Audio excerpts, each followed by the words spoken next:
নমস্কার, ভিলেজ কিচেনে জানাই আপনাদের অনেক অনেক স্বাগত। আজকেও একটা রেসিপি নিয়ে চলে এসেছি, তিল দিয়ে বরবটির একটা রেসিপি। এখানে আমি বরবটি ভালো করে ধুয়ে ছোট ছোট করে কেটে নিয়েছি। কড়াতে দিয়ে দিয়েছি জল, গরম হয়ে গেছে। বরবটিগুলো দিয়ে স্বাদ মতো নুন দিয়ে দিলাম। এখানে বরবটিটা ঢাকা দিয়ে সিদ্ধ করা যাবে না, সিদ্ধ করতে গেলে ঢাকা দিয়ে সবুজ কালারটা চলে যাবে, তাই ঢাকা ছাড়াই সিদ্ধ করা ভালো। দেখো এখানে কত সুন্দর বরবটির কালারটা হয়েছে। বরবটি সিদ্ধ হয়ে গেছে, নামিয়ে নিয়েছি। কড়া ভালো করে ধুয়ে নিয়ে সরিষার তেল দিয়ে দিয়েছি। তেল গরম হয়ে গেছে, রান্নার বড়িগুলো ভালো করে ভেজে নেব। এখন বড়িটা ভাজা হয়ে গেছে, তুলে নেব। ওই তেলের মধ্যে দিয়ে দেব গোটা জিরে, শুকনো লঙ্কা আর তেজপাতা। আলু ভালো করে ধুয়ে সরু সরু করে কেটে নিয়েছি। এখন তেলের মধ্যে আলুটা ভেজে নেব। আলুটা তাড়াতাড়ি সিদ্ধ হওয়ার জন্য ঢাকা দিয়ে একটু ভেজে নেব। ঢাকা দিয়ে হালকা আঁচে ভাজলে তাড়াতাড়ি আলুটা সিদ্ধ হয়ে যায়।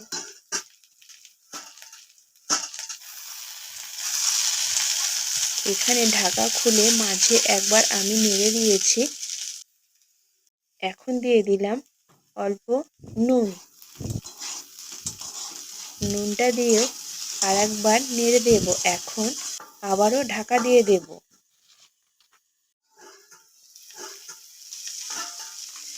এখন ঢাকা খুলে আবারও একটু নেড়ে দেব।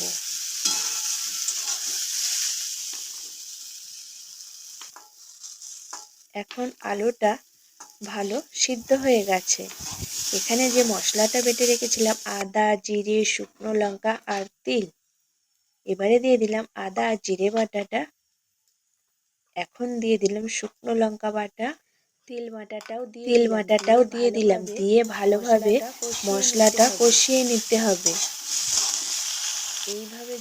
এইভাবে যদি আপনারা বাড়িতে একবার এই রেসিপিটা বানান, আপনাদের অবশ্যই ভালো লাগবে।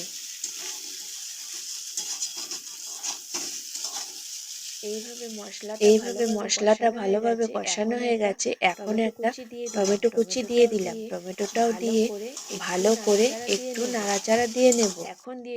এখন দিয়ে দিলাম হলুদ গুঁড়ো আর একটু লাল লঙ্কার গুঁড়ো। এখানে মশলাটা ভালো করে কষানো হয়ে গেছে।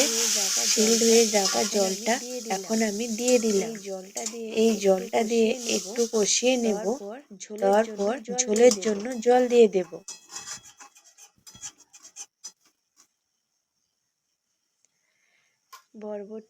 বরবটি এই রেসিপিটা নিরামিষ। এখন ঝোলের জন্য অল্প জল দিয়ে দিলাম।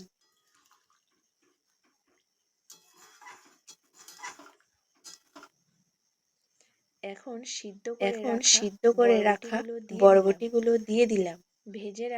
ভেজে রাখা বড়িটাও দিয়ে দিলাম।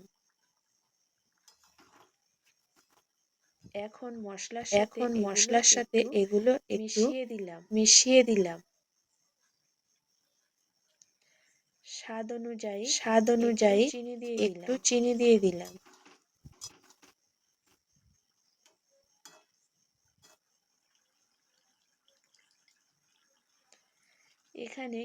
এখানে কিছুক্ষণ ফুটিয়ে নিলাম।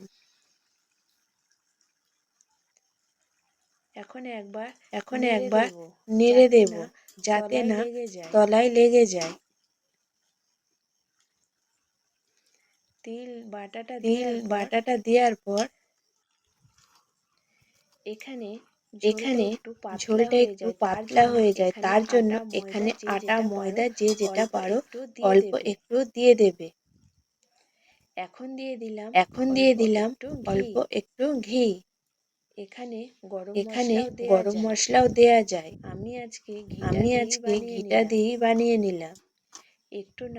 একটু নাড়াচাড়া দিয়ে এখন আমি নামিয়ে নেব।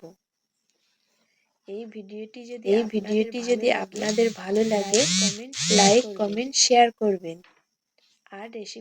আর রেসিপিটা একবার বানিয়ে দেখবেন, অসাধারণ টেস্ট।